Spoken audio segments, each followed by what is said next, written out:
사무엘상 25장 26절로 31절까지 말씀을 제가 봉독하겠습니다. 구약성경 453페이지, 제 성경책 452페이지 내지는 453페이지, 사무엘상 25장 26절부터 제가 봉독하겠습니다.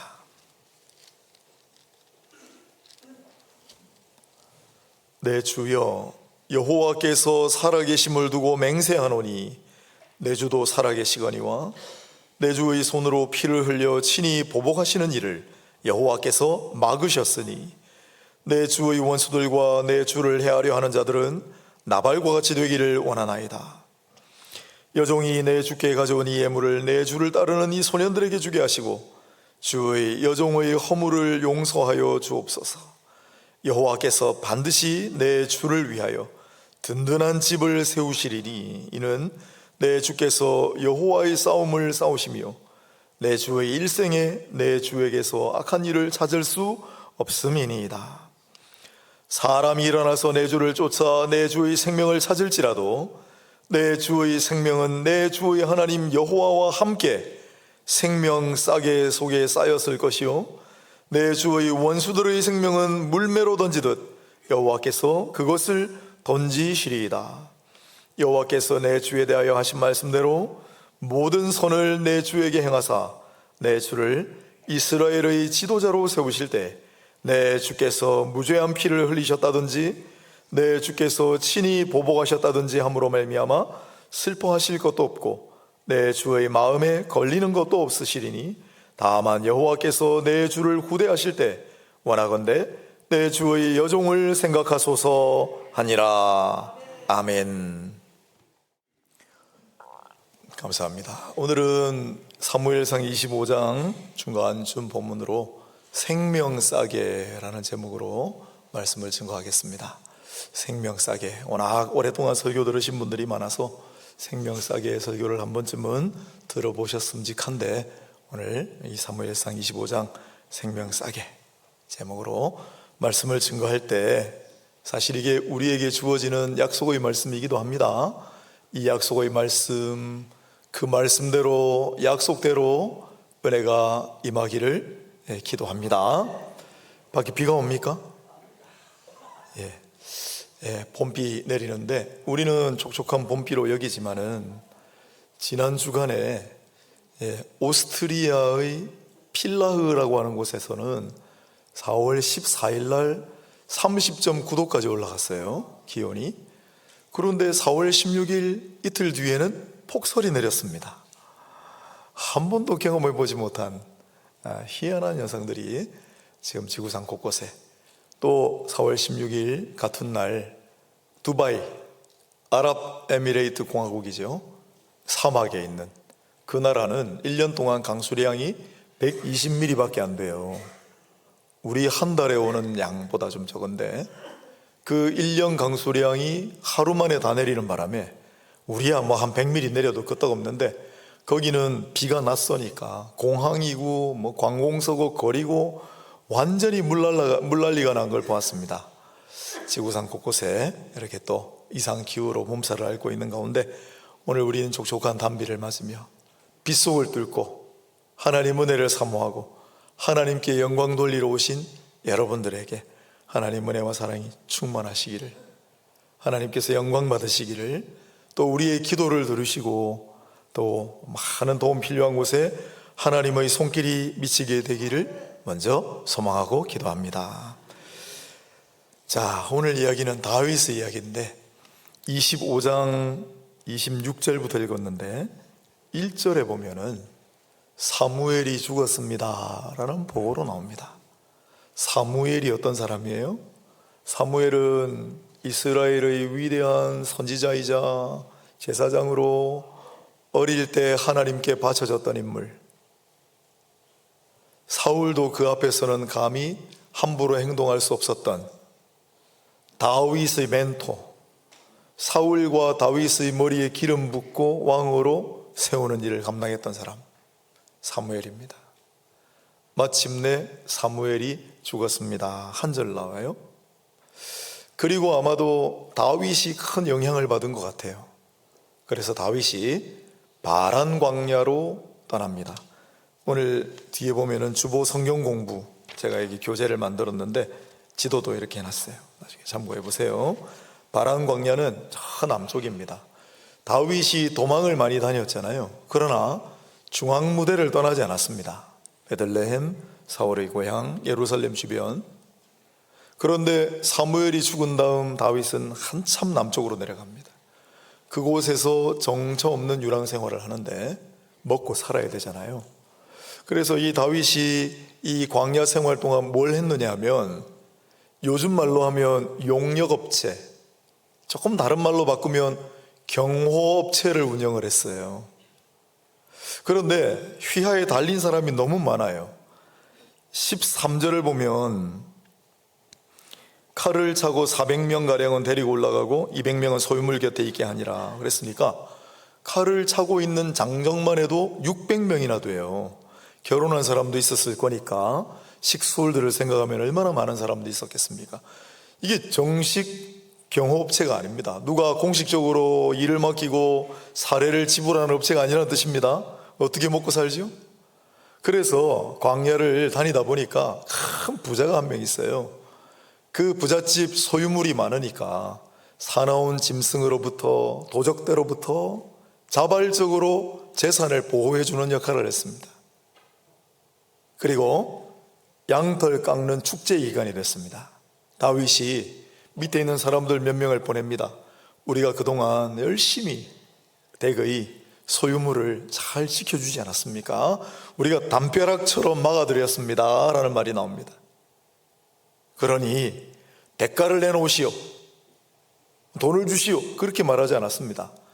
우리에게 은혜를 조금만 베풀어 주시면 안 되겠습니까? 라고 보냈어요.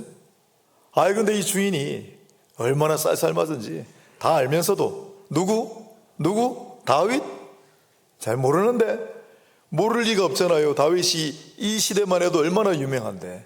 천천히요, 다윗이 죽인 자는 만만이로다. 다윗은 사울왕의 사위였고 골리앗을 쓰러뜨린 용사였고 가는 곳마다 연전연승하는 장군이었는데 블레셋 사람들도 다 아는 다윗을 모른다? 말이 안 되죠. 누구? 다윗? 도망친 노예 같은 자? 떡 하나도 줄 게 없다. 야박하게 쫓아버렸어요. 모욕하고 멸시를 줬어요. 다윗이 그 말을 듣고 화가 치밀어가지고 분노하여 칼을 들라, 200명만 남고 우리가 올라가자. 17절에 무서운 말이 나옵니다. 다윗이 우리 주인과 주인의 온 집을 해하기로 결정하였습니다. 그럴 때 이 다윗의 행적을 막아서는 인물이 등장합니다. 그게 오늘 본문의 이야기입니다. 그 부자는 누구였느냐 하면 나발이라는 사람이었어요. 나발, 엄청 재산이 많은 부잣집입니다. 나발. 그런데 그 이름의 뜻을 소개를 해놨죠. 나발이라고 하는 이름이 등장하는 본문에는 그가 완고한 자다, 그가 행실이 악한 자다라고 되어 있습니다. 그러나 나발이라고 하는 이름의 원래 뜻은 바로 앞에 있는 25절에 있어요. 본문 25절에 그는 미련한 자니이다 라는 말이 뒤에 나옵니다. 나발이라는 뜻은 미련한 사람, 어리석은 자라는 뜻입니다. 뿐만 아니라 그 나발을 한마디로 가리키는 말이 17절하고 25절에 두 번이나 불량한 사람이라고 나옵니다. 벨리알의 아들. 무슨 뜻이냐면 하나님을 순종하고 잘 믿는 사람이 아니라 우상을 따르는 종자, 사람으로 쓰죠. 우상을 따르는 종자, 벨리알의 아들이다, 벨리알의 자식이다, 나발이라는 사람이. 그런데 그 아내 이름은 아비가일입니다. 아비가일. 그녀는 앞에 소개한 데 보면 아름답고 총명하고 지혜롭고, 오늘 본문에 보면 지극히 겸손한 사람이다. 왜요? 본문의 28절을 보세요. 주의 여종의 허물을 용서하여 주옵소서. 다윗을 야박하게 굴고 모욕을 주어서 쫓아버린 사람은 남편 나발이지, 아비가일은 아무 상관이 없습니다. 그런데 뭐라고 합니까? 여종의 허물을 용서하여 주옵소서. 대신 머리 숙여 사과하잖아요. 대신한다는 것이 우리 주님이 우리를 대신해 죽으셨고 그래서 그리스도인의 큰 미덕은 대신하여 하는 겁니다. 제가 대신해 드리겠습니다. 제가 대신하겠습니다. 오늘 장로님도 기도하셨어요. 제가 대신 앞자리에 앉겠습니다. 저 이해합니다. 우리 목사님들 모임 가도 제가 앞에서 맨날 처음 광고하는 게 뭐겠어요? 목사님들 앞자리로 좀 나와주세요. 자기들은 설교 시간에 앞에 앉으라고 해놓고 대신하여 사과를 합니다. 주의 여종의 허물을 용서하여 주옵소서. 겸손합니다. 그리고 대단히 능수능란하고 민첩합니다. 사타의 전말을 딱 듣고 난 다음에 뭐가 문제인지를 금방 파악했습니다. 그리고 자기가 할 수 있는 한 최선을 다하여 떡과 음식과 돈도 준비했겠죠. 다 준비하라. 잔뜩 실어가지고 다윗이 오는 길목을 막아섭니다. 그리고 이 선물을 받아주십시오 라고 얘기하잖아요. 27절에 말만 감사합니다, 용서해 주십시오가 아니라 다 가지고 왔습니다. 다 준비해 왔어요. 아주 민첩하고 아주 능력이 뛰어난 여인입니다. 그러니 하나님께서 이 여인의 입을 통하여 놀라운 말씀을 선포하게 하시는 거예요. 보면 28절에 여호와께서 반드시 내 주를 위하여 든든한 집을 세우시리다. 여기에 나의 주라고 자꾸 이야기하는 사람 다윗이고 내 주의 하나님 여호와 하나님이시고,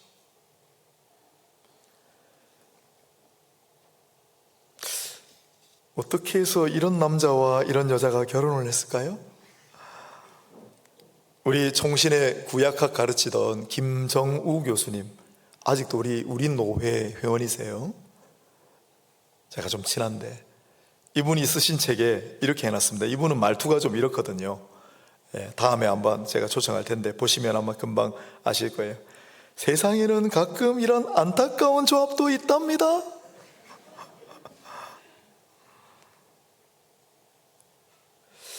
다윗은 이 나발이라고 하는 사람의 사업을 자청하여 돌봐주는 담 역할을 자처했는데 수확의 시기에 사람을 보냈다가 그것도 은혜를 베풀어 달라고 했는데 모욕과 창피를 당하고 복수를 다짐합니다. 그런데 뒤늦게 일을 들은 아비가일은, 그의 아내 아비가일은 선물을 싣고 길목에서 기다렸다가 다윗을 만납니다. 그리고 다윗에게 이야기를 전합니다. 그것이 다윗의 복수의 발걸음을 멈추게 하고 사무엘이 죽고 난 다음에 흐트러졌던, 잠시 다윗이 다윗임을 잊어먹었던 그 다윗을 다시 다윗에게 만든 장본인 아비가일입니다. 어떤 말을 했을까? 오늘 29절을 집중적으로 봅니다. 29절 한 절에 다 담겨 있기 때문에 아비가일이 다윗을 축복하면서 여호와께서 내 주의 집을 세우시리이다 하면서 29절에 이런 얘기를 합니다. 사람이 일어나서 내 주를 쫓아 내 주의 생명을 찾을지라도 내 주의 생명은 내 주의 하나님 여호와와 함께 있습니다. 사람들이 다윗을 얼마나 추적하고 괴롭혔습니까? 그런데 아무리 사람들이 당신의 생명을 찾을지라도 당신의 생명은 하나님의 생명과 함께 있다. 이 놀라운 고백입니다. 놀라운 선포입니다. 이와 관련한 이야기를 몇 번 해드렸습니다. 제일 먼저 이러한 생각이 어디에 나오느냐 하면 야곱에게 나와요. 유다가 나서서, 유다가 나를 대신하여 잡으시오 해서 예수님의 영적 조상이 되지 않습니까? 그 유다가 중재하는 과정에서 애굽으로 갔을 때 식량을 구하러 잃어버린 줄 알았던, 죽은 줄 알았던 동생이 요셉이 애굽의 총리가 되어 있잖아요. 자신을 밝히지 않습니다. 그러면서 너희 집안에 동생이 하나 더 있지 않느냐, 그를 데리고 와야 양식을 주겠다. 베냐민. 그럴 때 이 유다가 뭐라고 하느냐면 내 아버지의 생명과 이 동생 아이의 생명이 서로 하나로 묶여져 있어서라고 얘기합니다. 가샤브, 가샤르. 아버지 야곱의 생명과 이 아이의 생명이 하나로 묶여있다. 그래서 이 아이에게 무슨 일이 일어나면 우리 아버지에게도 무슨 일이 일어나는 거 똑같기 때문에 이 아이를 함부로 데리고 올 수 없습니다 라는 이야기가 나옵니다. 아버지와 아이, 야곱과 베냐민의 생명이 하나로 묶여있다. 똑같은 단어가 다윗 이야기에 나옵니다. 다윗과 요나단. 다윗과 요나단의 생명이 하나로 묶여있다. 카시아로 똑같은 단어를 썼어요. 아버지와 아들은 이해가 가는데 다윗과 요나단 친구 사이, 그것도 자기 아버지 사울은 다윗을 못 죽여서 안달인데 그 자식 되는 요나단은 내 생명이 너의 생명과 함께 있다 라고 얘기하니 참 훌륭하다고 얘기했죠. 다윗과 요나단의 생명이 서로 하나로 묶여있다. 그리고 이제 나오는 본문입니다. 여기는 묶여있다라는 단어는 안 썼지만 쌓여있다라고, 동일한 취지입니다. 그런데 이번에는 아버지와 아들의 생명이 하나로 묶여있고 다윗과 요나단의 친구의 생명이 하나로 묶여있는 것이 아니라 다윗, 당신의 생명과 하나님의 생명이 함께 쌓여있다. 할렐루야. 얼마나 놀라운 얘기입니까? 당신의 생명은 하나님의 생명과 함께 있다. 당신의 생명에 문제가 생기면 하나님의 생명에 문제가 생기는 거다 말이죠.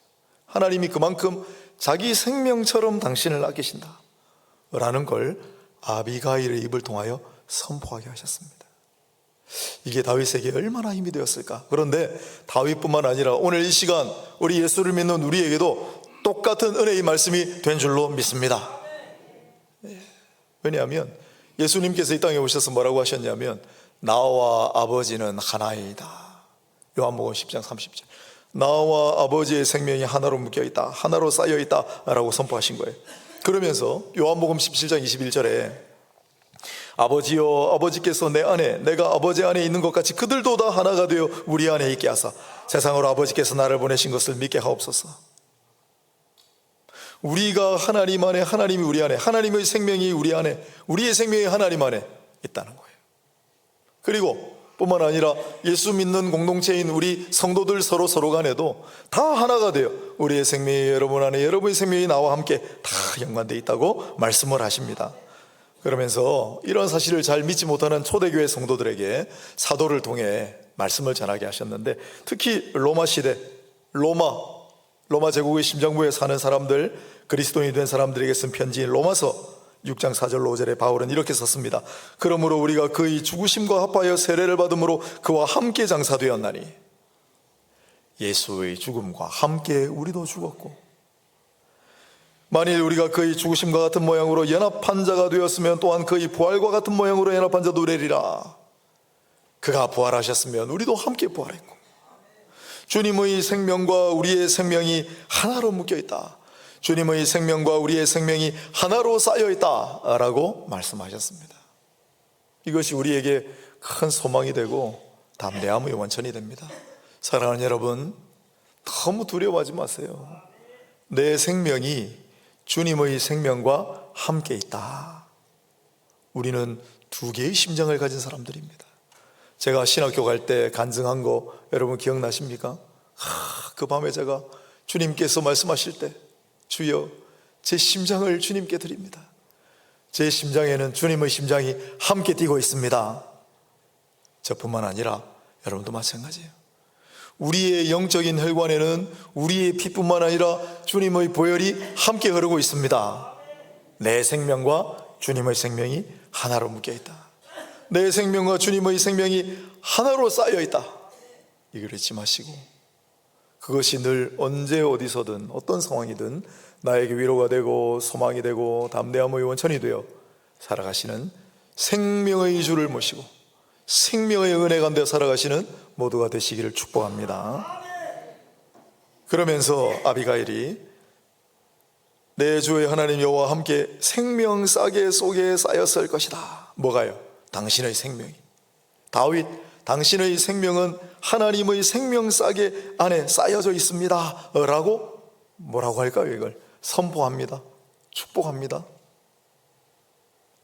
참으로 아름답고 우아한 표현입니다. 생명 싸개. 우리말로는 생명 보자기, 생명의 주께서 당신의 생명을 잘 감싸 주시리라 라는 의미가 되겠습니다. 지금까지도 그러했고 앞으로도 그럴 것이다 라는 일종의 축복입니다. 여러분, 다윗의 일생을 한번 생각해 볼까요? 바로 이 앞에까지 거인 골리앗하고 당당히 맞섰는데 안 죽고 살아남았습니다. 이겼습니다. 사울이 질투를 해서, 사울은 용사였어요. 창을 겨누어서 바로 앞에 있는데 던져버렸습니다. 그런데 극적으로 피했습니다. 하나님께서 생명 싸게 아래 감싸주셔서 살아나게 하신 거죠. 그 외에도 죽음의 위협을 얼마나 많이 겪었습니까? 블레셋 원수의 나라에 가서도 미친 채 했지만은 살아남았습니다. 하나님께서 생명 싸게 아래 보호해 주신 거죠. 그리고 이 일 있고 난 다음 이후에 왕이 됩니다. 왕이 된 다음에도 어떻습니까? 7년 동안 남북이 나뉘어 내전을 벌였습니다. 그 내전의 소용돌이 가운데도 살아남았습니다. 하나님 생명 싸게 아래 보호해 주신 거죠. 또 사방의 적들과 엄청난 전쟁을 벌였습니다. 그 숱한 전쟁터 제일 앞장서서 싸웠는데 살아남았습니다. 하나님 생명 싸게 아래 보호해 주신 거죠. 이제 좀 다리 펴고 지낼 만한데 아들 압살롬이 반란을 일으켜가지고 도망갔잖아요. 살아남았습니다. 신하가 반란을 일으켰습니다. 살아남았습니다. 다윗의 일생을 보면 하나님이 생명 싸게로 다윗의 생명을 감싸주셨다라는 말이 충분히 납득이 됩니다. 그런데 아세요? 우리에게도 생명 싸게의 은혜를 허락해 주셨습니다. 우리에게 감싸주신 생명 싸게는 무엇입니까? 보자기가 아니라 예수 그리스도십니다. 갈라디아서 3장 27절에 뭐라고 했는고 하니 예수와 합하여 세례를 받은 자는 그리스도로 옷 입었느니라. 우리 위에 다 덮는 게 있어요. 우리를 포근히 감싸주는 게 있어요. 예수 그리스도입니다. 예수가 바로 우리의 생명 싸개입니다. 예수님께서 마르다에게 뭐라고 하셨습니까? 나는 부활이요 생명이니 무릇 나를 믿는 자는 죽어도 살겠고 살아서 나를 믿는 자는 영원히 죽지 아니하리니 이것을 네가 믿느냐? 마르다는 처음에 대답 못했어요. 여러분은 믿으십니까? 우리 송서한 집사님 장례식 할 때 유족들에게 제가 말씀드렸잖아요. 고인은 죽지 않았습니다. 우리가 생각하듯이 지금 천국에 살아 계십니다. 우리는 지상에 살고 있고 천국에 살아 계십니다. 왜냐하면 예수를 믿는 인생은 죽어도 살겠고 살아서 예수를 믿는 자는 영원히 죽지 아니하리. 우리는 하나님의 생명 싸개 아래 날 쌓여져 있는 인생이기 때문에 그렇습니다. 생명 싸개 아래 쌓여져 있다는 건 무슨 의미일까?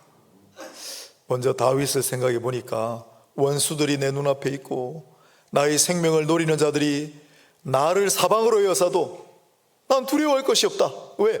하나님의 생명 싸개 아래 내가 감춰져 있으니까. 하나님께서 내 생명과 함께 하시고 내 생명을 지키시고 보호하실 것이다. 믿으시길 바랍니다. 여러분, 언제 보자기에 뭔가를 싸나요? 우리 전쟁 났을 때 어르신들 얘기 들어보면 피난 갈 때 제일 중요한 거, 우리 집에 내려오는 갑옷 제일 비싼 거, 그런 거 꽁꽁 싸가지고 피난 가지 않습니까? 소중한 거를 보자기에 쌉니다.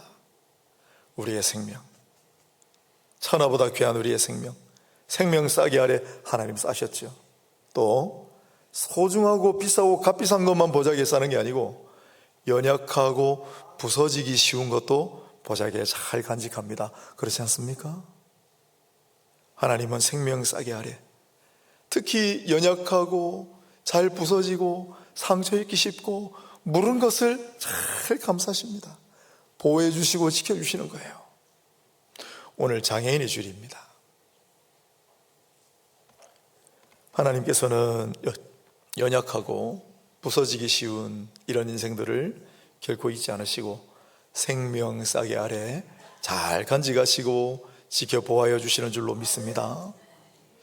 우리나라의 장애인이 몇 명이나 될 것 같으십니까? 한 2, 3년 전 통계이긴 한데 265만 3천 명.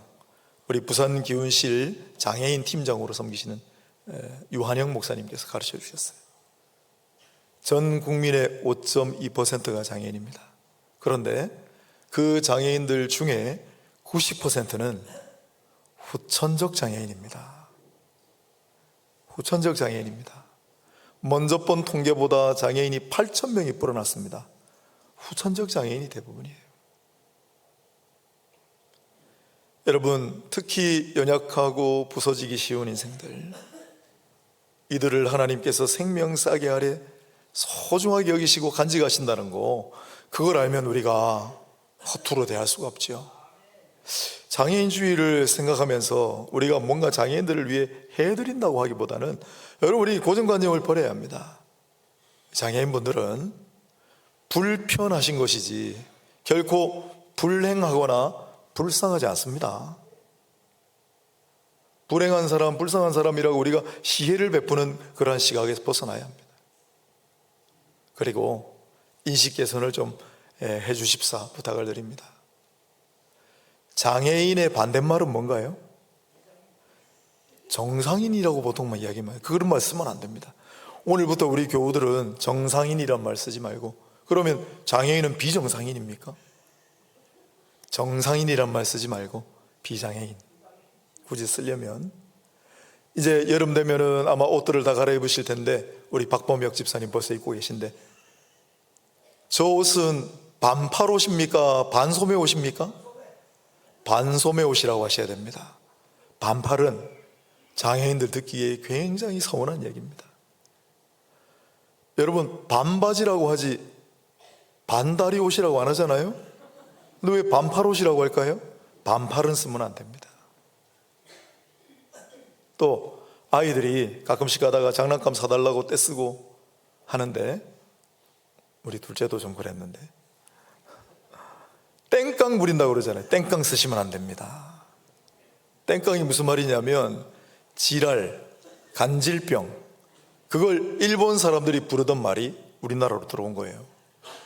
땡깡 부리다 쓰면 안 됩니다. 지금은 간질병이라고 하지도 않고 뇌전증이라고 합니다. 땡깡 쓰지 말기, 반팔 쓰지 말기, 정상인 쓰지 말기. 장애인은 다시 말씀드리지만은 불편할 뿐이지 불행하거나 불쌍한 사람들이 아닙니다.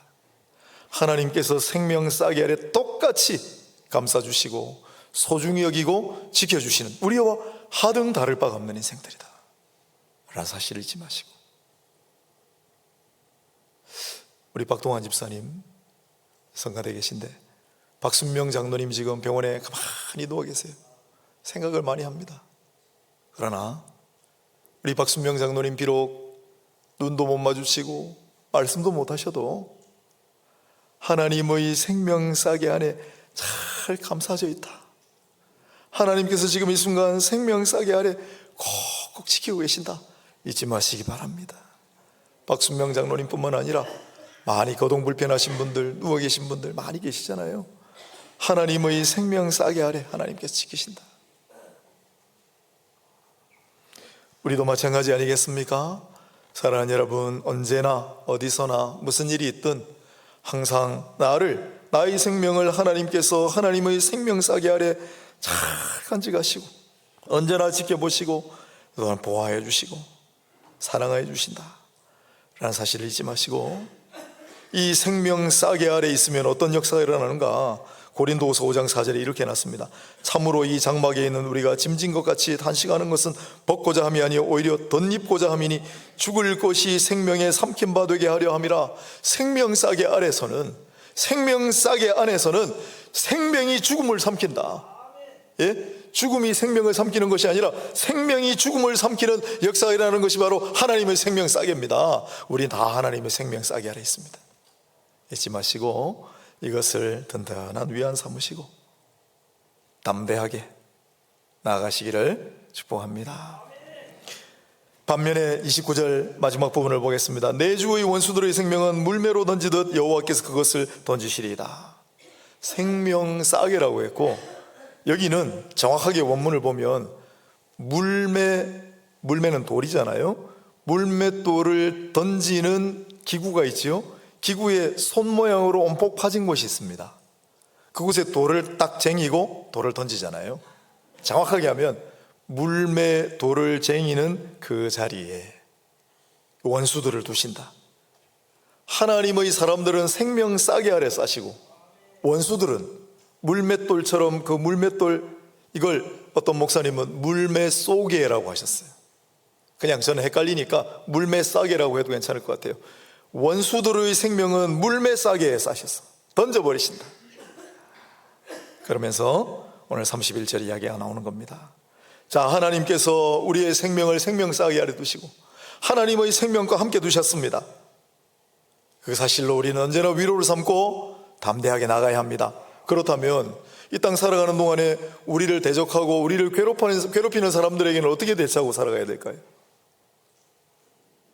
그게 바로 오늘 26절부터 31절까지 앞뒤에 하나님이 친히 보복하신다, 하나님이 친히 복수하신다, 하나님이 갚으신다, 친히, 이 원어로 엘 네카모트라고 합니다. 복수하시는 하나님, 갚으시는 하나님, 보복하시는 하나님. 사도 바울은 로마서 14장에 이렇게 썼습니다. 원수 갚는 것이 내게 있으니 내게 맡기라. 그 우리는 어떻게 해야 됩니까? 여러분, 다윗 이야기를 한번 잘 생각해 보세요. 다윗은 오늘 25장 바로 앞에 사울의 목숨을 살려줬습니다. 그토록 자기를 못 죽여서 안달났던, 창을 던지고 자객들을 보내고 추격하고 했던 그 사울의 목숨을 손만 뻗으면 취할 수 있는데도 불구하고 살려줬잖아요. 뭐죠? 자기에게 악을 행하는 사울을 선으로 갚았다. 다윗은 악을 선으로 갚는 인생을 살았습니다. 하나님께 다 맡기고. 그런데 나발이라고 하는 사람을 또 만나게 된 거죠. 나발은 다윗이 선을 베풀었는데 그걸 악으로 갚은 사람이에요. 우리 살아가다 보면 많이 만나게 됩니다.